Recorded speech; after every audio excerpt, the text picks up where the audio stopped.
Late us start with the squint also known as strabismus.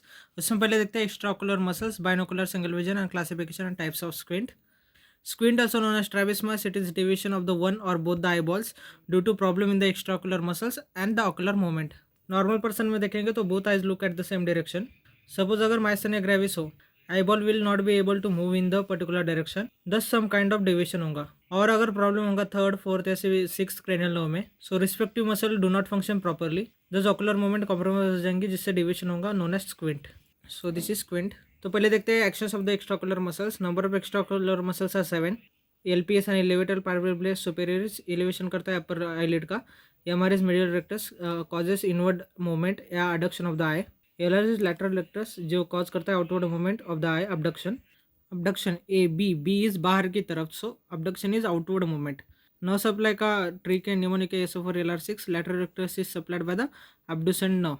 अब देखते हैं muscle, उनकी primary, secondary and tertiary action.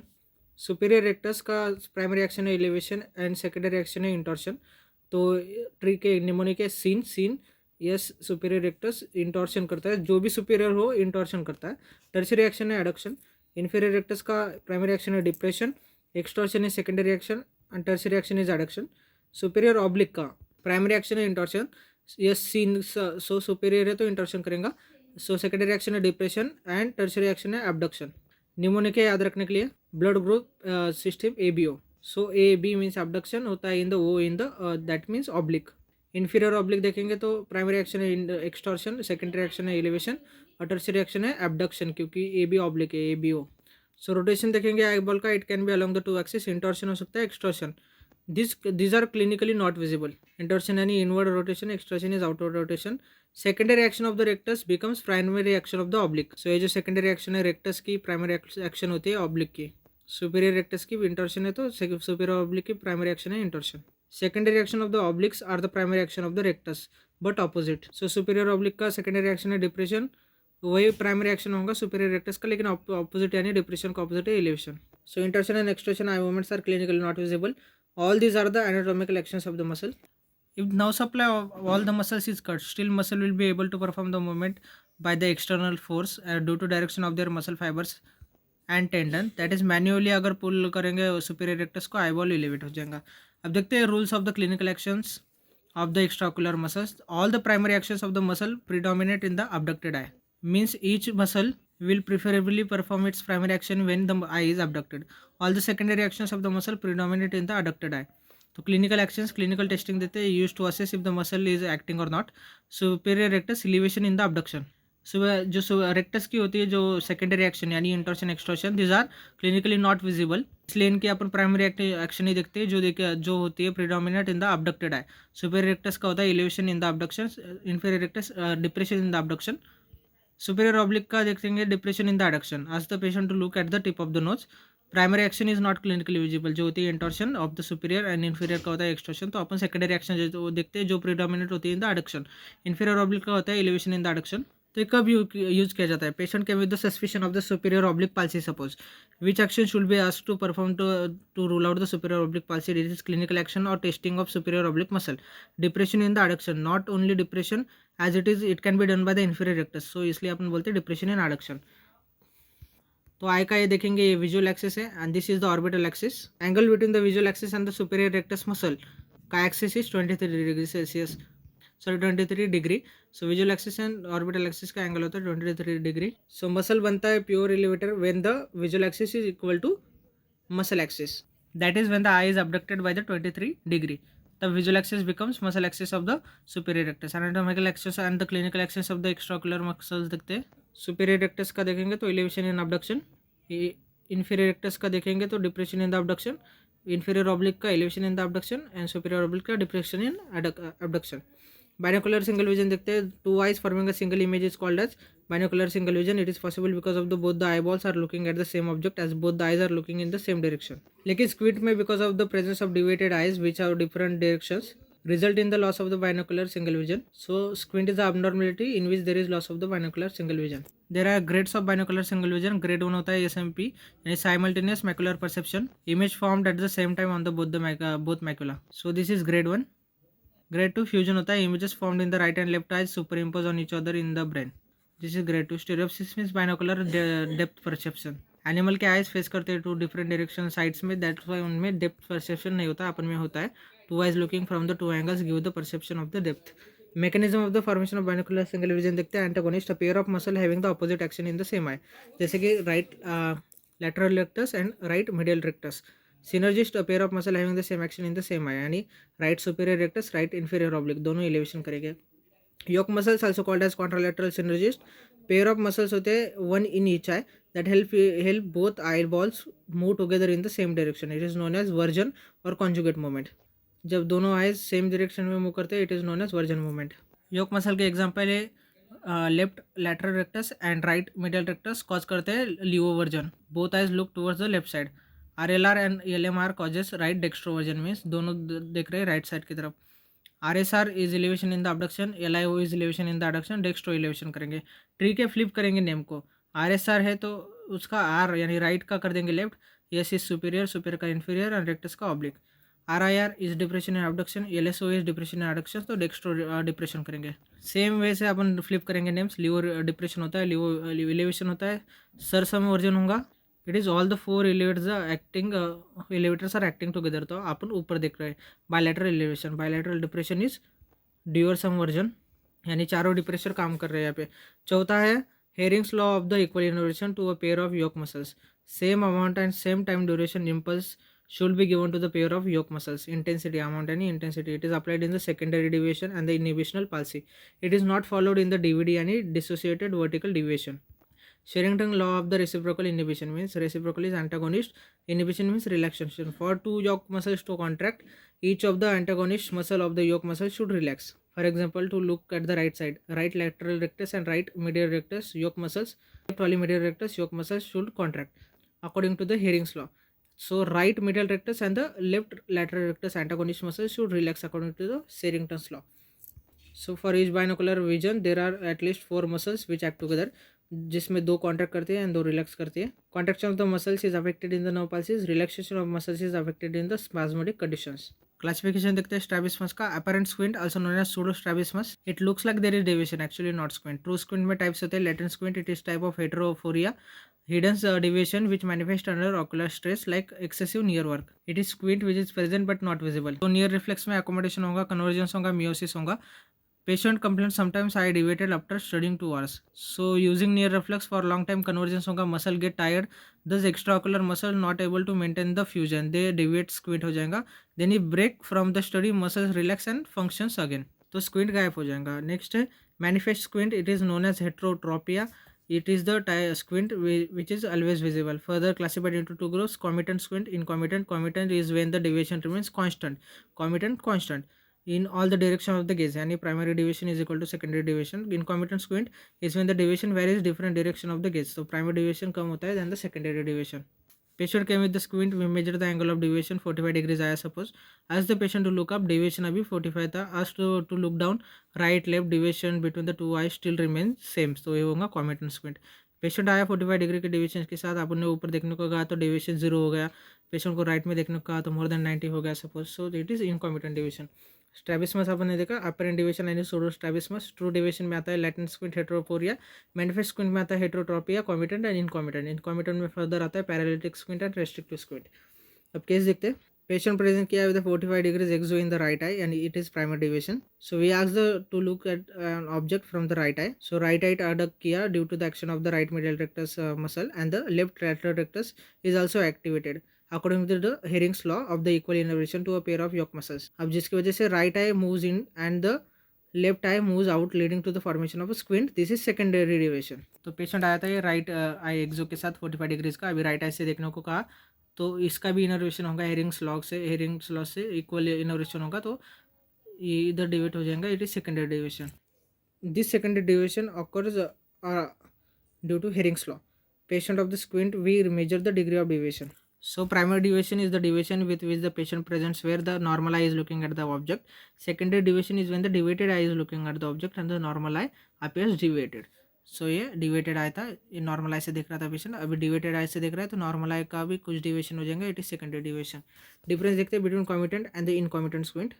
Deviation comitant में primary equal to secondary होता है, इनकॉमिटेंट में प्राइमरी लेस देन सेकेंडरी होता है, डिप्लोपिया एब्सेंट होता है कॉमिटेंट में, हेड पोस्चर भी एब्सेंट होता है, सेंसरी अनोमलीज प्रेजेंट होती है। वही इनकॉमिटेंट में diplopia and head posture present होता है, सेंसरी अनोमलीज एब्सेंट होती है। ऑकुलर मूवमेंट्स फुल या नॉर्मल होती है कॉमिटेंट में, इनकॉमिटेंट में रेस्ट्रिक्टेड होते हैं। टाइप्स ऑफ इनकॉमिटेंट स्क्विंट आपने देखा, पैरालिटिक होता है squint due to paralysis of the cranial nerves, restricted होता है due to an external factor causing restriction of the eye movement. So both of these can be differentiated by the forced adduction test. It is test for restriction by the applying external force.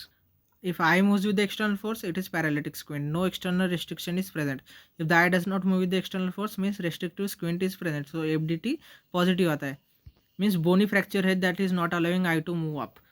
So it is used to diagnose the restrictive squint. क्योंकि test is diagnostic only when it is positive. So forced adduction test is used to diagnose the restrictive squint. So direction of the deviation या nomenclature of deviation देखते हैं. So deviation can occur in any direction. ESO means inward direction. So esotropia inward deviation moves in. Exotropia means outward direction moves out. Hypertropia upward deviation. Hypertropia means downward deviation. Encyclotropia means inward nasal rotation of the vertical axis of the eye. Superior limb rotates nasally. It is intorsion deviation. Excyclotropia is extorsion deviation, outward temporal rotation of the vertical axis of the eye. Superior limb rotates temporally. Inward means ESON. Nose is in, so ESO is inward. तो inward देख रहा है तो ESO है, outward देख रहा है एक्सरो है, हाइपो यानी नीचे देख रहा है, हाइपर यानी ऊपर देख रहा है, सुपीरियर लिम्बा नेजली रोटेट हुए तो इसे इंसाइक्लोट्रोपिया, सुपीरियर नेजा अगर टेम्पोरली रोटेट हुए तो इसे एक्सोट्राइपोट्रोपिया, एक्साइक्लोट्रोपिया। कॉन्सिक्वेंसेज देखते हैं स्क्विंट के। एक है डिप्लोपिया या फिर double vision. It occurs in a small angle and a deviation less than 5 degree squint. So deviation both come in, thus both eyes look at the same object. Two images of the one object are formed due to the images in both the retinas being formed in non-corresponding points. So normal eye में image बनेंगी fovea पे and deviated eye में image slightly away from the fovea बनेंगी. Thus both image जाएंगे brain में and brain try to fuse the images but is not able to do so because image are coming from the non-corresponding points on the retina. Confusion is the second consequences of the squint, occurs in a large angle squint. यहाँ पे दो image बनेंगे of the two objects due to both eyes looking at the different objects in different directions. Adaptation क्या है squint के लिए, तो उसके कॉन्सिक्वेंसेस के लिए अडेप्टेशन है। अडेप्टेशन टू द डिप्लोपिया हो सकता है मोटर या फिर sensory. Motor adaptation known as fusion, it occurs due to the extra power of the extraocular muscles, overcome deviation leading to the fusion of both the images. या फिर sensory adaptation हो सकता है, if the ocular muscles have no extra power then sensory adaptation happens. It is anomalous retinal correspondence. Corresponding points on the retina changed and left fovea will correspond with the right extrafoveal points. Adaptation to confusion है motor adaptation, sensory. Motor means change in the head posture. Sensory adaptation is suppression. Brain causes suppression of the image from the deviated eye. This lead to amblyopia, means loss of vision without organic cause of the deviated eye, and we don't want suppression to occur. अब देखते हैं squint के investigation test. Examination of squint करेंगे।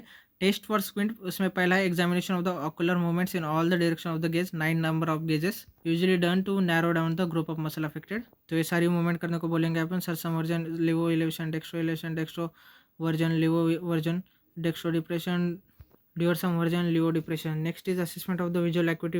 Visual activity test करेंगे Snellen chart से। Retinoscopy, skiascopy, refractory power is a calculator. Reasoning behind doing this test is uncorrected hypermetropia अगर है, that is loss of near vision leads to the esotropia. This is known as accommodative squint. As hypertropia is a loss of near vision, our near vision becomes overactive, thus over accommodation and over convergence present as both eyes occur have deviated inward. This is esotropia. तो accommodative squint का treatment है spectacles. तीसरा है measurement of the vergence power. It is extraocular muscles have a reserve fusional power, vergence power, which each muscle may use to keep the fusion. Vergence movement is when the both eye balls move in the same direction. Vergence means each eye looking in the different direction. So diplopia has an adaptation by fusion using this extra power. Phoria manifest under stress. In normal condition, eyeball are straight due to this extra power. That is vergence power. So what are the tests to measure the vergence power? Synaptophore test है, pencil test है। Pencil bring near to the eye, point at which it becomes hazy. It measures the extra fusional and convergence powers of the extraocular muscle. Levington gauge test, RAF ruler test, Royal Air Force. The patient moves the target up and down up to the point where diplopia occurs. This is Royal Air Force ruler test. यहाँ पे patient move करता है point को up and down where the diplopia occurs. It is known as near point of the convergence. अगर vergence power normal है then NPC is less than 10 centimetre. Next चौथा test है measurement of the ocular division. So ocular division के लिए test objective है, subjective है. Objective test में patient doesn't have any role in the interpretation of the test. Hirschberg test, Bruckner's test, cover uncover test. Cover होता है for tropia and uncover होता है for phoria. Prism bar cover test. Next is subjective test, solely rely on the answers of the patient, can be based on the diplopia principle, haploscopic principle. Diplopia principle में Maddox rod and Maddox wing test ये detect करते हैं phoria को, and tangent screen test. Haploscopic principle होगा Lancaster RG test and synoptophore. तो उसमें पहले देखता है हिल्सबर्ग corneal reflection test. Test depends on the reflection of the light. So cornea is like a glass. If the light is thrown on the cornea, it shines with the reflection of the light. Red is not the reflection. The shiny white spot is the reflection. So यहाँ पे जो red दिख रहा है तो reflection, ये जो white spot है this is reflection, this white spot it is reflection. So to identify the direction of the deviation trick is door. Door is DOOR, deviation opposite of the reflection. So pupillary margin, corneal reflection is temporal to the centre. So example में pupillary margin पे है reflection, it is temporal to the centre. And also it can be at the limbus. Normal जो corneal reflection है centre of the pupil में होता है, this is normal at the centre of the pupil. Corneal reflection is temporal to the centre होता है in the esotropia. Corneal reflection अगर nasal to centre है means it is exotropia. About the centre is hypodeviation, below the centre is hypodeviation and hypotropia. तो यहाँ पे temporal to the centre है means इस patient में एसोट्रोपिया है. क्योंकि when the eye is deviated inward, reflection is visible outward. So it is useful when the deviation is not very apparent, then we rely on the reflection to find out the deviation. Again Herzberg test यानी corneal reflection test का next use है to calculate the degree of the deviation. 1 mm deviation of the corneal reflection from the center of the pupil is equal to 7 degree squint, or 1 mm is equal to 14 prism diopter squint. 1 prism diopter is 0.5 degree squint. In an image, how to find out degree of deviation? मतलब we are not present physically and someone send the image. Now scale can not be use, the image is magnified. So इसलिए अगर corneal reflection is at the limbus में 45 degree का division है, अगर पिपुलरी margin पे है तो 15 डिग्री का डिवीजन है, अगर बिटवीन लिम्बस एंड पिपुलरी मार्जिन है तो 30 डिग्री का डिवीजन है. सो ये कॉर्नियल रिफ्लेक्स सेंटर पे है, this is pupillary margin 15 degree, limbus पे 45 डिग्री, और ये बीच में आएगा तो something between 15 to 45. So door is deviation opposite of the reflection. So patient है अगर उसका centre of the pupil limbus पे है उसका कॉर्नियल रिफ्लेक्शन, तो डायग्नोसिस है 45 degree hypertropia. Corneal reflection visible below the centre of the pupil at the limbus, 45 degree hypertropia. तो objective test में है था हर्सब्रग टेस्ट. अब देखते हैं Bruckner's test. Bruckner test use किया जाता है screening of the squint in the infants. Method by the direct ophthalmoscopy to illustrate the fundal red. Reflex compare करेंगे brightness and the intensity in both the eyes. Equal bright and colour है तो normalise है. Crescent of the different colour intensities है तो refractory errors है. So equal brightness and the colour normal में, crescent of different colour intensities means refractory error है. Difference in the brightness, तो इनमें से जो डार्कर आई होगा it is normal, brighter eye has the squint. ये था ब्रुकनर टेस्ट. अब देखते हैं कवर अनकवर टेस्ट. तो कवर टेस्ट देखते पहले use to confirm the tropia, means it is already a deviation. So CT cover test, CT cover test होता है for the tropia, T is tropia. Uncover test is use to diagnose the phoria, here the deviation is not apparent. Uncover test for phoria UP. उसमें mnemonic है doom. Doom is deviation is opposite of the movement seen, eyeball के movement seen उसके ऑपोजिट होता है deviation. सो अभी patient ने present किया ऑन प्रेजेंटेशन, लेफ्ट आई का एक्सोट्रोपिया है. सो कंफर्म करने के लिए cover test is need to be done. So cover कर देंगे अपन नॉर्मल आई को. सो राइट आई को यहाँ पर कवर कर दिया तो लेफ्ट आई मूव्स इनवर्ड, तो इससे अपन लेफ्ट आई का एक्सोट्रोपिया इज कन्फर्म्ड. तो एज सुन एज अपन अनकवर कर देंगे नॉर्मल आई को तो left eye will move outward. So फिर से देखते हैं प्रेजेंटेशन पे लेफ्ट आई का एक्सोट्रोपिया है. Does we do the cover test to confirm it is tropia and not the pseudotropia. Normal eye को कवर कर देंगे. As we cover the normal eye, left eye started to move in because before covering normal right eye was looking at the object. Now cover करने पे right eye to look at the object, left eye makes the corrective movement to look at the object and दस moves inward, जिससे confirm हो जाएगा exotropia of the left आई. अब देखते हैं on presentation. Next case, on presentation both the eyes look normal, no deviation, can be normal or या फिर phoria हो सकता है. while covering the right eye no movement is seen. अभी देखते हैं नॉर्मल है प्रेजेंटेशन पे, अभी राइट आई को कवर किया तो there is no movement in seen, लेकिन while uncovering the right eye it is uncover test, it is seen that it moves inward. so right eye moves inward, जो diagnose करता है right eye का exophoria. It indicate that we have cover the eye. जब हमने कवर किया तो right eye must have moved outward, that is why when uncovering right eye is making corrective action inwards. So ये जो नॉर्मल प्रेजेंटेशन वाला है, this fusion is maintain by the extravergence power. On covering we break the fusion, both eyes free to act on their own. Thus right eye goes to the position of its maximum comfort, thus goes outward, exo.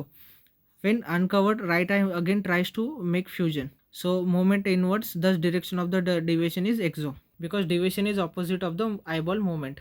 So question है right eye अगर cover test पे left eye is moving inward तो diagnosis is left eye का exotropia, क्योंकि doom deviation is opposite to the movement. Right eye के uncover test पे right eye is seen to move outward, diagnosis is exophoria right eye का. Doom deviation is opposite to the movement, outward जा रहा है मतलब इसोफोरिया था. सो uncover test से अपन phoria पता कर सकते हैं, कवर टेस्ट से अपन कंफर्म कर सकते हैं ट्रोपिया को. नेक्स्ट देखते हैं prism bar cover test in the objective test. PBCT, we are covering the eye with the prism and then performing the cover test. It is best test to measure the degree of the tropia. PBCT principle देखेंगे neutralization होता है. Whenever light passes through a prism it always deviated towards the apex. We put the prism bar in front of one eye and then perform a cover test, uncover test, to see whether any eyeball is moving. At the point of the neutralization, that is when the prism put in the front of the eye is equal and opposite to the power of the deviation, eyeball stops to move. The prism bar cover test, orientation of the prism होता है डूब, deviation is opposite of the base of the prism. So this is base, this is apex. So in case of the ISO, use the base out prism, क्योंकि deviation होता है ISO में अंदर, तो base होता है, बेस ऑफ द प्रिज्म उसके opposite होना चाहिए, सो बेस आउट रखेंगे. Exo uses base of prism, base in prism. Hyper में यूज़ करेंगे बेस डाउन प्रिज्म, हाइपो में बेस अप प्रिज्म. तो ये तो सारे ऑब्जेक्टिव टेस्ट है. अब देखते हैं subjective test. We depend on the response given by the patient. उसमें Maddox rod test. So subjective में डिप्लोपिया प्रिंसिपल पे डिपेंड होते थे. Maddox rod, Maddox swing and tangent screen. Maddox rod में red coloured striated lens use करते हैं. Plano convex होता है red striated lens. Maddox rod test के यूजेस है to measure the degree of phoria at the far fixation. Can B use as a macular function test. Double Maddox rod test. Maddox rod is kept over both the eyes, used to test the cyclotropia, encyclodeviation and excyclodeviation. We put the Maddox rod in front of the left eye. Maddox rod, because of the striation, convert the point source of the light into the streak. So ये जो point source था इसको streak में cover किया. ये the patient closes the right eye, patient is with the left eye, red colored streak दिखाई देती है. बाद में जब left eye close किया जाएगा, put the patient with the right eye sees the point source of the light. So left eye से इसको streak दिखेंगी, वही right eye से point source दिखेगा. अब ये examiner का view. सो अपन पेशेंट को बोलेंगे अब क्या दिख रहा है तुमको. When the patient covers the right eye and look through the striated lens in front of the left eye, तो स्ट्राइटेड रेड लाइन दिखाई देती है ऐसी. When patient cover the left eye sees the object properly. Result, we ask the patient what can you see. Different patient sees different. Patient sees the red streak with a yellow point source of a light in the middle. That means the images fuse. Normal eye है known as ortho. So normal eyes में देखेंगे red streak with the yellow point source of the light in the middle. Next patient है, patient is a red streak left side पे and a yellow point source on the right side. The images are not fusing, it means इसका मतलब है uncross diplopia है, क्योंकि left side वाला left में दिख रहा है, राइट वाला राइट में दिख रहा है, तो uncross diplopia seen in the patient with the eso deviation. Esophoria इसका डायग्नोसिस है. Patient is the red streak, अभी तीसरा पेशेंट है, on the right side and the yellow point source on the left side. The images are not fusing and are on the opposite side. So जो left में दिखना था वो right में दिख रहा है. So it is cross diplopia seen in the patient with the exo deviation, यानी एक्सोफोरिया. एक्सो में आता है X, X is crossed, so exo crossed, cross diplopia होता है. वही इसोफोरिया में होता है uncross diplopia. Maddox rod test था, अभी मैडॉक्स स्विंग टेस्ट है. एब्सोल्यूट अभी यूज़ नहीं किया जाता. Use to measure the degree of phoria at the near fixation. Maddox rod वाला यूज़ किया जाता है तो degree of phoria at the far fixation. अब स्क्विंट के इन्वेस्टिगेशन में पांचवा है टेस्ट फॉर डिप्लोपिया. डिप्लोपिया तो कॉन्सिक्वेंस होता है of the squint. So we are testing the consequences of the squint, that is diplopia. Thus अगर डिप्लोपिया प्रेजेंट है, so there is some problem in the ocular alignment. So test of diplopia based on the dissociation of the images. They dissociate the image in both the eyes. तो अपन use कर सकते हैं red green glasses, different colour lens in front of each eye to dissociate the image. Assess करते हैं fusion power को. या फिर यूज़ कर सकते हैं हेस्ट चार्ट, या प्रिंटेड चार्ट होता है with the concave lines, squares होते हैं. It helps with diplopia charting and diagnosing the paralyse muscle. तो ये है haste chart.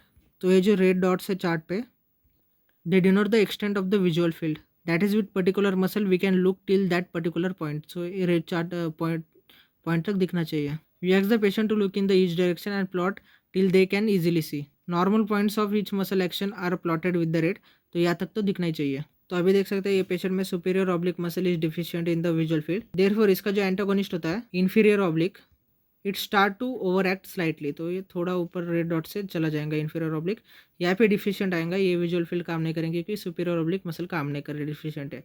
Now due to Hering's law of the equal inversion of the yoke muscle of the opposing eye will start to overact. So right inferior rectus start getting more stimulus and the visual field and the activity increases tremendously. ये तो right side वाला inferior rectus का visual field बहुत ज़्यादा बढ़ गया है, superior oblique का बढ़ना चाहिए। यहाँ पे ओवरअप करने का प्रयत्न कोशिश कर रहे हैं लेकिन यहाँ पे हो नहीं रहा, तो हेरिंग्स लॉ की वजह से इक्वल इनोवेशन होगा योक मसल का, तो इससे ज़्यादा हो जाएगा राइट इन्फीरियर रेक्टस का innovation. This test help to diagnose the diplopia in particular direction and tells probable paralytic muscle. So ठीक है, muscle with the less visual field is abnormal, not the contralateral which has excessive visual area. So ये जो contralateral वाली है उसको visual area ज़्यादा है, it is because of the Hering's law, ना बल्कि ये it is not abnormal, the muscle with the less area less visual field is abnormal, not with the excessive area वाला। नेक्स्ट अपन use कर सकते हैं lead screen. अभी 6 test देखते हैं in the squint investigation. Test for sensory anomalies, test which differentiate between BSV and ARC। BSV is binocular single vision in the normal eye and ARC is anomalous retinal correspondence. ये होता है as a sensory adaptation in the case of small angle squint. Diplopia corresponding point changes. Fovea of the normal eye correspond करता है with the extra foveal point of the slightly deviated eye to adapt for diplopia. तीसरा है suppression, sensory adaptation in the confusion where दो images are formed. Brain will suppress the image from the deviated eye. This test helps in differentiation between normal eye and the squint eye. The test done are पहला तो Wurtz 4 dot test है. We show a patient a box of a light या फिर screen with the 4 dots on it and ask the colour of the 4 dots. The colour of the 4 dots are जो normally होते हैं 1 red 2 green या फिर blue and 1 white yellowish in colour. Method है we ask the patient to wear the red green glass. Red होता है on the right eye and green होता है लेफ्ट आई पे। This are the red green goggles, right वाले में red रखते हैं ग्रीन रखते हैं इसमें। This is Worth's 4 dot test. Test को स्टैंडर्डाइज करने के लिए रेड लेंस रखते हो the right eye and green रखते हो the left eye to filter the images. So patient can see all red with the right eye and all green with the left eye. The patient looks at the 4 dots, तो अलग अलग patient अलग अलग चीज़ें बोलेंगे। Patient 1 is wearing the red green glasses and is able to see all the 4 dots, तो ये patient 1 है। पेशेंट एज अ BSV, इसका मतलब बाइनोकुलर सिंगल विजन है या फिर हार्मोनस ARC है। ARC is anomalous retinal correspondence में the patient has diplopia but ARC has become functional। एक तो BSV हो सकता है या फिर हार्मोनस ARC हो सकता है। पेशेंट 2 है भाई, ये patient 2 is able to see the 3 green dots and the 2 red dots. Both eyes are functional but the images are not fusing. So इसका मतलब patient has diplopia and non या फिर नॉन हार्मोनस ARC, मतलब ARC is trying to take place but not has take place properly. तीसरा patient है, patient is able to see 3 green dots, मतलब ये left आई से देख रहा है, तो राइट आई सपरेशन हो चुका है। White dots also becomes green, right eye is suppress, तो patient not able to see any red colour. अभी जो होता पेशेंट है, patient is able to see only 2 red dots, so left eye suppression हो चुका है, तो white dot also becomes red. अभी ग्रीन नहीं दिख रहा है, मतलब लेफ्ट आई सप्रेस हो चुका है। नेक्स्ट अपन यूज कर सकते हैं Bagolini striated glasses. Most physiological और लिस्ट डिसोसिएटिव टेस्ट है। These are Bagolini striated glasses. As we strike the light on the striation, lines will intersect the light and convert them into the 90-degree streak. So these glasses are striated with the 45-degree striation in one eye and 135-degree striation in the other eye. So 45 degree होगा एक आई में, दूसरे में 135 degree striation होगा। Result देखेंगे, पहला if both the lines are intersecting with each other it is binocular single vision या फिर हार्मोनस anomalous retinal correspondence। दूसरा है if only one line is seen means indicate करता है suppression. This is Bagolini striated glasses result test. तीसरा अपन कर सकते हैं test both Bagolini striated glasses result test में तीसरा रिजल्ट हो सकता है both lines will be visible but the centre part will be missing, diagnose it central suppression scotoma. चौथा, ये both the lines are visible but are not intersecting means diplopia है। तीसरा test है सिनाप्टो 4, इट इज ऑब्सोल्यूट, अभी use नहीं किया जाता है। चौथा है 4 dioptre prism test used in the microtropia means squint अगर 5 प्रिज्म डायोप्टर से कम है। एंड पांचवा is after image test. Squint investigation में सातवां है test for stereopsis. These are less important. Test squint indirectly. Stereopsis is the depth perception and the function of binocularity. Binocularity achieve होती है when the both eyes are looking at the same object. Thus in squint, test for stereopsis will not be normal. तो these are the indirect tests for the squint. तो इसमें ये पहला है 2 pencil test. It is for gross stereopsis. Titmus fly test, ये वाली Titmus fly test. The patient has to wear the polarized glasses and the fly will be seen in the different angles. तीसरा है random dot stereogram test, it is better than the Titmus fly test as they eliminate the monocular clues to depth perception, they only rely on the binocularity. With one eye also we can have the some depth perception, इसको वो eliminate कर देते हैं इसलिए ज़्यादा better दे। तो उसमें पहला है Frisby Davies distance stereo test, TNO test, Frisby stereo test, Lang test, a car, a cat and a star can be seen. So depth perception देखते हैं during binocular vision and during monocular vision. During binocular vision depth perception is stereopsis, retinal disparity यानी binasal disparity, remoteness for perceive. So binocular binasal disparity मतलब remoteness perceive की जाती है। Bye temporal disparity होती है, nearness perceive की जाती है। सो जो नेजल ऑब्जेक्ट है फार परसीव किए जाते हैं एंड जो टेम्पोरल वाले हैं टेम्पोरल साइड में this are near perceived as a near. During monocular vision motion parallax होता है, objects moving fast are perceived clear. Overlay of the contrast होता है, लीनियर पर्सपेक्टिव होता है, change in the apparent size होता है, larger object appear nearer. Aerial perspective होता है, शैडोज एंड हाईलाइट्स होते हैं, लूमिंग होते हैं। अब देखते हैं पैरालिटिक स्क्विंट के बारे में। Paralytic squint occurs when there is a acquired defect of the movement of an eye, occurs due to diseases of the third, fourth या फिर सिक्स क्रैनियल नर्व। तो एक्स्ट्रा ऑकुलर मसल्स है उनका nerve supply देखते हैं SO4 LR6 O3, superior oblique चौथे nerve से होता है, लैटरल रेक्टस 6 से, और बाकी सारे थर्ड क्रैनियल नर्व से। थर्ड क्रैनियल नर्व और द ऑक्यूलोमीटर नर्व पालसी देखते हैं। कोर्स होता है, न्यूक्लियस सिचुएटेड होता है in the mid brain at the level of superior colliculus. Third cranial nerve inter करता है lateral of the cavernous sinus, passes through the superior orbital fissure without annulus of the zone, within the annulus of the zone. Nucleus has two parts, main motor nucleus होता है, एक वेडिंगर वेस्ट्रल nucleus होता है, ये parasympathetic होता है, supply करता है sphincter pupillae muscle and ciliary muscle को। मेन मोटर न्यूक्लियस जो होता है सप्लाई करता है एक्स्ट्राओकुलर मसल को, superior rectus, inferior rectus, internal oblique and medial rectus. इसमें पेड न्यूक्लिया होते हैं on the right and left nuclei, लेकिन जो सुपीरियर रेक्टस होता है ये सप्लाई किया जाता है कॉन्ट्रालेटरली, मतलब राइट न्यूक्लियस सप्लाई करेंगे लेफ्ट साइड वाले सुपीरियर रेक्टस को और लेफ्ट वाला करेंगे राइट साइड वाले को। So it is supplied contralaterally. और एक लेवेटर पार्टिकुलर सुपीरियरी से सप्लाई किया जाता है by an unpaired nuclear, means both the side of LPS right and left are supplied by the single sub nuclear. So अब देखते हैं clinical features of third cranial nerve palsy. Muscles become paralyse, तो clinical features are opposite to the action of the muscle. So levator particular superioris कर रहा था elevation of the superior eyelid, तो अब होगा टोसिस क्योंकि LPS पैरालाइज हो चुका है। हाइपोट्रोपिया होगा क्योंकि superior rectus and inferior oblique इनका पैरालिसिस हो सकता है, तो डाउन आई हो गया। एक्सोट्रोपिया होगा क्योंकि मिडियल रेक्टस अब काम नहीं कर रहा, सो आउट आई हो गया। So down and out eye ball in the third cranial nerve palsy, this is down and out eye ball in the third cranial nerve palsy. Mydriasis होगा, there will be no light reflex क्योंकि sphincter pupillae अब काम नहीं कर रहा है। Loss of accommodation होगा, no near reflex क्योंकि सिलियरी मसल्स भी काम नहीं कर रही जो एडिंगर वेस्टफॉल न्यूक्लियस से सप्लाई की जाती थी। क्रॉस डिप्लोपिया होगा क्योंकि एक्सोट्रोपिया में एक्सो में क्रॉस डिप्लोपिया होता है। So if particular muscle is palsied its antagonist over react करता है, तो सुपीरियर रेक्टस पाल्सी होंगी the eye can not go up so eye will go down. Medial rectus palsy होंगी तो eye can not adduct thus becomes abducted because of the unhindered action of the lateral rectus. Thus clinical features are opposite to the action of the muscle. Paralyse squint जो paralytic squint होता है it is incomitant, thus diplopia is present as there is exotropia, it is cross diplopia. तो exo में X आता है तो it is cross diplopia, X means cross, right side का image visible on the left side and vice versa. So there will be ptosis and the down and out eye. Limitation in of the elevation होंगी, abduction present होगा as lateral rectus is functional, adduction नहीं होगा, absent होगा as a medial rectus is paralyse. अब देखते हैं special clinical features based on the specific causes of the third cranial nerve palsy. Diabetes और hypertension में affect करता है सेंट्रल आर्टरी को, there is superficial artery and the central artery in the nerve fibre. This presence with the third cranial nerve palsy with pupillary sparring.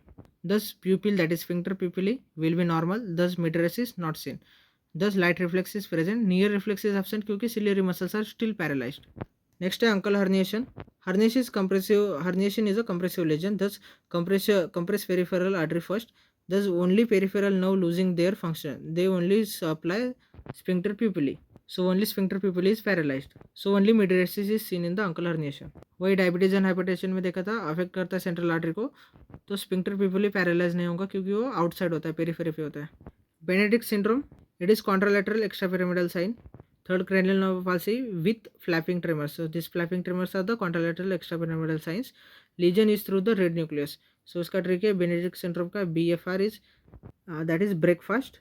So B is Benedict's, F is flapping tremors and R is red nucleus. तो ये जो extra चीज़ आपने देखी थी nerve supply में, so nerve gets supplied by the artery, there is superficial and the deep artery. Deep sub artery supply करता है central fibres को एंड सुपरफिशियल सप्लाई करता है पेरिफेरल फाइबर्स को। Vascular diseases affect the deeper artery, thus they spare the peripheral nerve fibres which are supplying the sphincter pupillae. So जो vascular disease है, diabetes hypertension affect करता है central artery को, जो peripheral artery को spare कर देंगे तो पेरिफेरल जो नर्व्स होते हैं वो भी स्पेयर हो जाएंगे जो सप्लाई करते हैं स्फिंक्टर पिपिली को, इसलिए उनका काम तो रहेगा, सो लाइट रिफ्लेक्स प्रेजेंट रहेगा, लेकिन सिलियरी मसल को सप्लाई करने वाली नर्व्स तो पैरालाइज हो जाएंगे, तो इसलिए सिलियरी मसल पैरालाइज होंगे तो नियर रिफ्लेक्स एब्सेंट रहेंगे। रहेगा।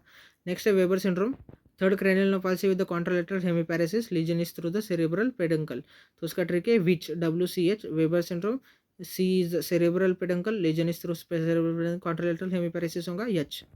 Next condition is nuclear third cranial nerve palsy, bilateral ptosis होगा due to unpaired nuclear for the lateral part superiors, and contralateral superior rectus weakness होगी क्योंकि सुपीरियर रेक्टस का supply आता है from the contralateral nucleus. This is Daroff's rule. Treatment देखते हैं third cranial nerve palsy के लिए, observation for at least 6 months as third cranial nerve can regenerate. If a nerve is covered with the neurolemma formed by the Schwann cells in the PNS, oligodendrocyte in the CNS, then neural tissue has a property of regeneration। या फिर अपन कर सकते हैं surgery. आपने देखा था Bell's palsy में, seventh cranial palsy में जो होती है because of the inflammation steroid दिए जाते थे, लेकिन ये यहाँ पे नहीं देते क्योंकि इसका कॉज इन्फ्लेमेशन नहीं है। सो अपन ऑब्जर्वेशन करते हैं रीजनरेट करने के लिए। तो aberrant regeneration can present, so this present with the pseudo von Graefe's sign and pseudo ERP, आर्किड Robertson pupil. When the nerve fibers are regrowing, they don't know where to go, तो कहीं भी चले जाते हैं, aberrant regeneration हो जाता है। सूडो वन ग्राफी साइन देखते हैं। वन ग्राफी साइन जो ट्रू वाला है जो देखा जाता है ग्रेव्स डिसीज में, it is lead lag. So normally while looking at the eyeballs go down but the eyelids also go down। Grave disease में eyeball go down but the eyelid do not go down completely, the eyelid movement lags behind the eyeball movement, तो उसको one Graefe sign कहा जाता था। अब यहाँ पे fibre of the inferior rectus misdirected होंगे through the levator palpebrae superioris. So on down gaze तो इंफीरियर रेक्टस तो एक्टिवेट हो जाएगा नीचे देखने के लिए, उसके साथ LPS भी एक्टिवेट हो जाएगा, वो भी कॉन्ट्रैक्ट कर देगा। तो due to inferior rectus depression होगा आई का, ड्यू टू LPS एलिवेशन होगा आईलिड का। So this looks like a lid lag, so it is pseudo von Graefe sign. Pseudo आर्किड रॉबर्टसन पीपल कैसे होगा? Fibres of the ciliary muscle misdirected होंगे to the sphincter pupillae, so on near vision accommodation occurs and the pupil constricts, plus fibres of the sphincter pupillae completely damage हो जाएंगे, so light reflex नहीं होगा। ये तो third cranial nerve. अब देखते हैं fourth cranial palsy, trochlear nerve palsy. So nucleus देखेंगे in the mid brain at the level of inferior colliculus. Third and fourth cranial nerve के न्यूक्लियस होते हैं मिड ब्रेन में, 5, 6, 7, 8 का पॉन्स में, 9, 10, 11, 12 का होता है मेडुला में। So this trochlear nerve leaves the mid brain on the dorsal surface after the internal decussation, enters the cavernous sinus on the lateral wall but passes through superior orbital feature outside the annulus of gene, supplies the contralateral superior oblique muscle।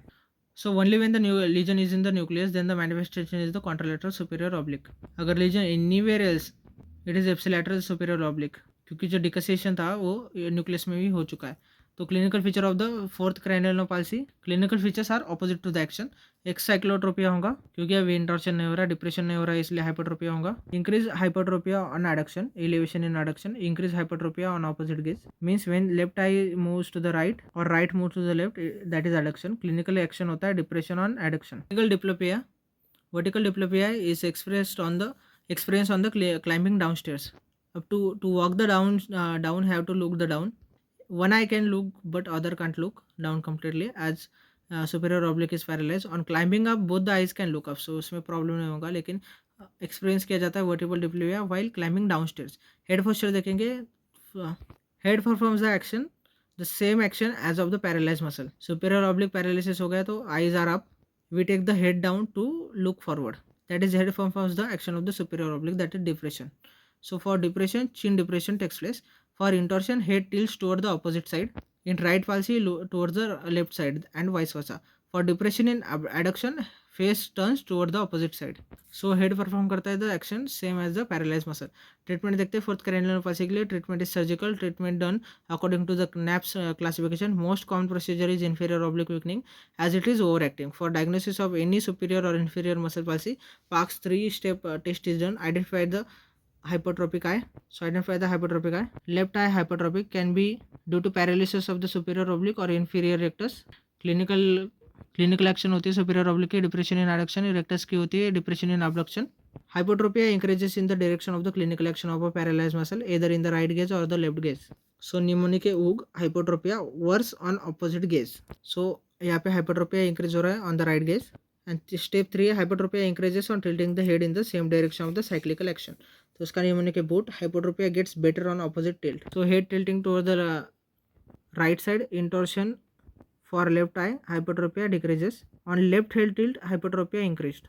this is Parkes 3-step test। it is diagnosis of any superior or inferior muscle palsy। अब देखते हैं six cranial nerve palsy, lateral rectus palsy. Course होता है nucleus होता है situated in the Pond's.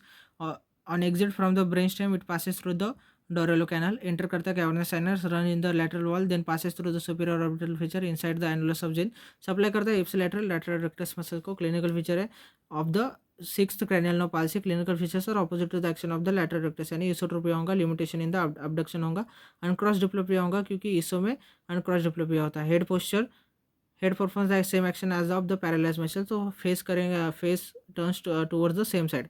Right side palsy में head turns to the right side. Ipsilateral horizontal gaze palsy होगी। Right gaze need two muscles, so right lateral rectus, left medial rectus. यहाँ पे right lateral rectus paralyse हुआ तो right gaze ipsilateral horizontal gaze palsy हो चुके हैं। सो यहाँ पे लेफ्ट आई इसोट्रोपिया है, left eye abduction is normal, लेकिन left eye abduction is absent, so left eye का अबडक्शन नहीं होगा। Causes of sixth cranial nerve palsy are the lesions through the pons. Foveal syndrome is ipsilateral. 5, 6, 7, 8 cranial nerve palsy with central Horner syndrome. Because sympathetic fibers go from the hypothalamus to the spinal cord. तो ये जो Pond's से न्यूक्लिया है 5, 6, 7, 8, तो ये सारे parallel हो जाएंगे। Millard Gubler palsy is ipsilateral. 6th and 7th cranial nerve palsy with contralateral hemiplegia. Moebius syndrome is bilateral. 6th and 8th cranial nerve palsy. So we have seen that all clinical features are opposite to the action of the muscle paralyzed, and head posture is same as action of a muscle paralyzed. अब देखते हैं restrictive स्किंट। ये diagnose किया जाता है by the forced duction test. Rare presentation है। Most common presentation syndromes include Duane is retraction syndrome, DRS, उसके type से 1, 2, 3। क्लिनिकल फीचर्स देते हैं, लिमिटेशन ऑफ मूवमेंट होगा, रिट्रैक्शन ऑफ द ग्लोब होगा, that leads to the closure of the palpebral fissure. So जो palpebral feature होता है it is opening between the 2 eyelids. उसका टाइप 1 देखते हैं। So limitation of the movement होता है यहाँ पे अबडक्शन का, and retraction of the globe and the closure of palpebral feature होता है ऑन द एडक्शन। तो इसका मतलब abduction is not able to happen, and on adduction there is retraction of the globe and closure of the palpebral feature. Upper eyelid rest करता है on the globe, thus on retraction eyelid will fall down as a globe is retracted, दस closure of the palpebral feature होगा। तो type 1 में ऐसी चीज़ें होती क्यों है? यहाँ पे lateral rectus is innervated by the fibres of the third nerve instead of the sixth nerve, तो इसकी वजह से ऐसा हो रहा है। On impulse for the abduction via sixth nerve, lateral rectus does not act, क्योंकि यहाँ पे it is lateral rectus innovate किया जाए bye the third nerve, six nerve का कोई रोल नहीं है, सो रोल नहीं है, तो नो अबडक्शन। तो इसलिए जो बताया गया लिमिटेशन ऑफ मूवमेंट होता है अबडक्शन। लेकिन on impulse for the adduction via third nerve, जो मिडिल रेक्टस को जाने वाला था, both lateral rectus and middle rectus अभी कॉन्ट्रैक्ट हो जाएंगे। This lead to the retraction of the globe as both muscles tendons come from the back, they are pulling posteriorly, so eyeball retract हो जाएगा, उसके ऊपर का आईलिड नीचे गिर जाएगा, so retraction of the globe हो जाएगा and closure of the palpebral fissure हो जाएगा। सो इमेज दी होंगी। First look primary gaze, no deviation, this no paralytic squint ruled out. So यहाँ पे प्राइमरी गेज नॉर्मल है, so no deviation. So left gaze करने को बोलेंगे तो नो लेफ्ट आई का अबडक्शन इज प्रेजेंट, अबडक्शन नहीं हो सकता। राइट गेज में करेंगे तो right eye adduction is present and left eye का adduction is present, left eye closure of the palpebral fissure देखेगा। This is the case of type 1 DRS of the left eye. तो ऐसे type 2 and type 3 भी है, उसकी trick है BD, DD, BB and PD and BD। तो abduction, adduction, adduction, adduction, abduction and adduction, abduction and adduction. तो बस direct याद रखना है BD, BD ऐसे BD, DD, BD, BD।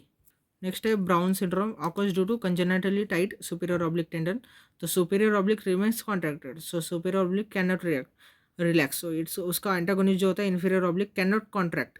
शेरिंगटन्स law of reciprocal innervations, so for muscle to contract its antagonist have to relax, so inferior oblique यहाँ पे contract नहीं हो सकता। The patient is unable to perform the elevation in the adduction, that is clinical manifestation होगा of the inferior oblique. अपन को लगेगा inferior oblique काम नहीं कर रहा, so problem is in the superior oblique but manifestation is occurring in the inferior oblique. So यहाँ पे right elevation in the adduction is not occurring. So अगर राइट आई का ब्राउन सिंड्रोम होता तो right eye unable to perform the elevation in the adduction. अब देखते हैं सुप्रा nuclear gaze control. Nerve control the muscles but who controls the nerves? When we look at the right side, right eye का lateral rectus contract हो जाता है by the six nerve, left eye का middle rectus contract होता है by the third nerve, so six and the third nerves are acting together by the supranuclear gaze control. तो supranuclear gaze control it is from the cerebral cortex, can be from the frontal या फिर occipital cortex. Frontal cortex initiate करता है सैकेट्स को, something passes suddenly from one side from the left side, eyes suddenly look towards the left, so it is rapid involuntary fixating movements। horizontal हो सकती है, vertical, horizontal saccades and gaze has a contralateral control and vertical saccades and gaze has a bilateral control। वही occipital cortex initiate करता है pursuits को, means bus is passing nearby, we are gazing on the bus and following it as it passes you, so initiate करता है pursuit को। these are the slow voluntary following movements, has a ipsilateral control। saccades are gaze as we suddenly look towards the object, right, left, up, down. So तो ये था सुप्रा nuclear gaze control. उसमें अब देखते हैं horizontal gauge pathway. This can be understood by taking the example of the left gauge. अब left में देखना है तो राइट मीडियल रेक्टस काम करेंगे, एडक्शन हो जाएगा राइट आई का। लेफ्ट आई का लैटरल रेक्टस काम करेंगे, अबडक्शन हो जाएगा, सो लेफ्ट गेज बनेगा। This is left gaze. So left gaze में left lateral rectus will cause abduction, right medial rectus will cause adduction. Net result of the eye is moving towards the left side. Left gaze का जो signal होता है start होता है from the right frontal eye field, from the frontal cortex. Horizontal saccade से contralateral control होता है। So left gaze वाला सिग्नल स्टार्ट हो रहा है from the right frontal eye field. This is right frontal eye field from the frontal cortex, क्योंकि अब उनको ये लेफ्ट गेज है यानी हॉरिजॉन्टल गेज है, तो हॉरिजॉन्टल जो सैकेट होते हैं this is a contralateral control. So left में देखना है तो राइट फ्रंटल आई फील्ड से चालू हो जाएगा। तो राइट फ्रंटल आई फील्ड से सिग्नल जाएगा to the left side. Left side के PPRF यानी पैरा पोंटाइल रेटिकुलर फॉर्मेशन में जाएगा। It is centre for the horizontal gaze. So ये जो लेफ्ट वाला PPRF है सेंड कर देगा सिग्नल थ्रू द लेफ्ट वाला 6th cranial nerve to the left lateral rectus muscle for the abduction of the left eye. And ये जो left वाला PPRF है ये also sends a signal to the right side via medial longitudinal fasciculus MLF. Via the right MLF signal goes to the right side वाला third cranial nerve nucleus and then to the right medial rectus muscle and then right eye का हो जाएगा adduction. So अब both eyes will look in the left side, so left gaze हो जाएगा. So in total देखेंगे left horizontal gaze is controlled by the right यानी कि contralateral visual frontal eye field, left यानी कि ipsilateral PPRF and right यानी कि contralateral MLF. Thus there can be lesions at the three sides in the left horizontal gaze pathway. Right frontal eye field में हो सकता है legion, left वाले PPRF में हो सकता है या फिर राइट वाले MLF में हो सकता है। अभी फर्स्ट लेते हैं, अगर लीजन है in the right frontal eye field तो यहाँ से सिग्नल ही स्टार्ट नहीं होंगे। सो ये जो लैटरलिटी की अपन बात कर रहे हैं it is based on the site of the lesion. तो अब सिग्नल स्टार्ट नहीं होंगे अगर राइट फ्रंटल आई फील्ड में लीजन है, तो लेफ्ट वाला लैटरल रेक्टस कॉन्ट्रैक्ट नहीं करेगा और राइट वाला मीडियल रेक्टस भी कॉन्ट्रैक्ट नहीं करेगा, तो both eyes do not move in towards the left, तो लेफ्ट गेज की पाल्सी हो जाएंगी। Therefore in the frontal eye field का lesion leads to the contralateral gaze palsy. Contralateral इसलिए क्योंकि राइट का फ्रंटल आई फील्ड का लीजन है तो लेफ्ट गेज की पाल्सी हो जाएंगी, so it is contralateral gaze palsy. Laterality is based on the site of the lesion. Next देखते हैं, अगर लीजन होगा PPRF में तो यहाँ से भी लेफ्ट लैटरल रेक्टस को नहीं जाएगा सिग्नल, तो ये कॉन्ट्रैक्ट नहीं होंगी और मिडिल रेक्टस भी कॉन्ट्रैक्ट नहीं होंगी राइट वाली, सो लेफ्ट गेज की पाल्सी हो जाएंगी। सो इसका मतलब अगर PPRF का लीजन है so that leads to the ipsilateral gaze palsy. तो बिकॉज लेफ्ट वाला PPRF गया ना तो लेफ्ट वाला गेज नहीं हो रहा है, so that is ipsilateral gaze palsy. तीसरा है लीजन हो सकता है इन द राइट MLF। तो अभी लेफ्ट वाला लैटरल रेक्टस कॉन्ट्रैक्ट हो सकता है क्योंकि PPRF ने तो सिग्नल दे चुका है लेफ्ट वाले लैटरल रेक्टस को थ्रू द लेफ्ट वाली 6th cranial nerve।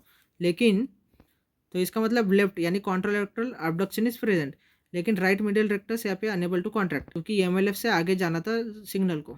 तो राइट वाला यानी इप्सिलैटरल इसलिए क्योंकि राइट वाला MLF ही जा चुका है, तो राइट वाला यानी ipsilateral adduction is absent. So overall there is contralateral left gauge defect. Contralateral यानी लेफ्ट गेज का डिफेक्ट हो चुका है। पाल्सी नहीं है क्योंकि एक मसल तो काम कर रही है, डिफेक्ट है क्योंकि एक मसल काम कर रही है, therefore MLF leads to the contralateral gaze defect. So ये जो MLF की वजह से कॉन्ट्रालैटरल गेज डिफेक्ट हुआ this is known as internuclear ophthalmoplegia. Internuclear ophthalmoplegia most common cause होता है multiple sclerosis of the internuclear ophthalmoplegia. तो at least mug up this 3 scenarios, यानी कि अगर फ्रंटल आई फील्ड का लीजन होगा that leads to the contralateral gaze palsy, PPRF का lesion होगा that leads to ipsilateral gaze palsy and MLF का lesion होगा that leads to contralateral gaze defect. अभी ये देखेंगे तो यहाँ पे जो primary and the right gaze are normal, left gaze की पाल्सी हो चुकी है, तो इसका मतलब लीजन होगा राइट वाले फ्रंटल आई फील्ड में या फिर लेफ्ट वाले PPRF में। इस क्वेश्चन में primary and the right gaze are normal, left वाले में लेफ्ट आई का अबडक्शन तो हो रहा है लेकिन राइट आई का अडक्शन नहीं हो रहा, तो that means the lesion is the right MLF में। ये वाले क्वेश्चन में प्राइमरी गेज नॉर्मल है, राइट आई का abduction is present, left eye का अडक्शन नहीं है, देयरफॉर लीजन है in the left MLF and on attempting the left gaze there is left gaze palsy. इसका मतलब there is lesion at the left PPRF, so therefore there is left MLF का lesion also left PPRF का lesion. This is known as 1.5 syndrome. अब देखते हैं vertical gauge pathway. ये जो अभी तक देखता ये FIA PPRF MLF या हॉरिजॉन्टल गेज पाथवे थे। सो वर्टिकल गेज पाथवे में RI MLF होता है, this is RI MLF, this is rostral interstitial MLF, medial longitudinal fasciculus. It is primary center for the vertical gaze. So दोनों side के RIMLF communicate करता है via the posterior commissure. This is posterior commissure. That is why both eyes goes together up or down. That it is bilateral action. So ये जो RIMLF receive करता है input for the vertical gauge from the frontal and occipital lobes and from the superior colliculus from the nucleus of the third cranial nerve. So this is superior colliculus, इसमें होता है तो nucleus of third cranial nerve, frontal and occipital cortical center से भी ये receive करता है signals को. एंड आउटपुट जो जाते हैं from the RIMLF go to the 3 structures. पहला INC interstitial nucleus of Cajal. It is secondary centre of the vertical gaze. दूसरा जाता है to the trochlear nerve nucleus जो सप्लाई करता है सुपीरियर ऑब्लिक को. और तीसरा जाता है ऑक्यूलोमीटर नर्व न्यूक्लियस को जो सप्लाई करता है inferior rectus, inferior oblique and superior rectus को. तो कॉजेज देखते हैं वर्टिकल गेज पाल्सी के. डिस्टल बेसिलर आर्टरी इस्चीमिया ये मोस्ट कॉमन कॉज है. प्रोग्रेसिव सुप्रान्यूक्लियर पाल्सी ये सेकंड मोस्ट कॉमन कॉज है. Initial gaze affected is down gaze, then up gaze affect होता है, बाद में ग्लोबल गेज फाल्सी होता है. It is also causes horizontal gaze palsy. Convergence palsy होगा 10 टोटल ऑप्थेल्मोप्लेजिया होगा. ऑकर होता है in the old age. Parinaud dorsal midbrain syndrome देखते हैं. साइट ऑफ लेजन होता है पोस्टीरियर कमीशर. पी से पैरिनोड, पी से पोस्टीरियर कमीशर. मोस्ट कॉमन कॉज होता है पिनियोलोमा, पी से पिनियोलोमा भी. क्लिनिकल फीचर होंगे अपगेज फाल्सी होगा, कोलियर साइन होगा यानी अपर आईलिड रिट्रैक्शन होगा. Also there is light near dissociation, light reflex absent होगा, नियर रिफ्लेक्स प्रेजेंट होगा. तो ये सारे इन कॉमिटेंट स्क्विंट के बारे में थे. अब देखते हैं comitant squint usually present as a esotropia यानी convergent squint. So comitant squint can be of 2 types, accommodative, non accommodative. Accommodative can be further of the 2 types, refractive, non-refractive. Refractive is due to refractive error, hypermetropia होगा जिसकी वजह से इसोट्रोपिया होगा. सो hyper उसका trick है, eso होगा in the hypertropia. Non refractive it is due to either increase convergence या फिर increase accommodation. Esotropia at the near point is more than the far point. Treatment होगा स्पेक्टेकल देंगे, bifocal, miotics like echothiophate and surgery जैसे कि मायोपेडियल recession, फैड and surgery, retro equatorial myopexy. Non accommodative esotropia देखते हैं. It is known as essential infantile esotropia, means it has no cause for it. Associated होता है with the lead is L is lateral horizontal nystagmus, inferior oblique overreaction, dissociated vertical deviation.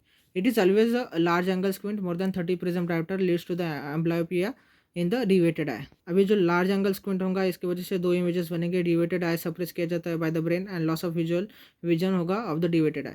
तो treatment कैसे करेंगे? Preventive amblyopia करेंगे यानी occlusive therapy देंगे. Patch करेंगे normal eye को, मेथड होता है ऑक्लूड करेंगे नॉर्मल आई को for the days equal to the age of the child in the years, followed by the occlusion of the deviated eye for the 1 day.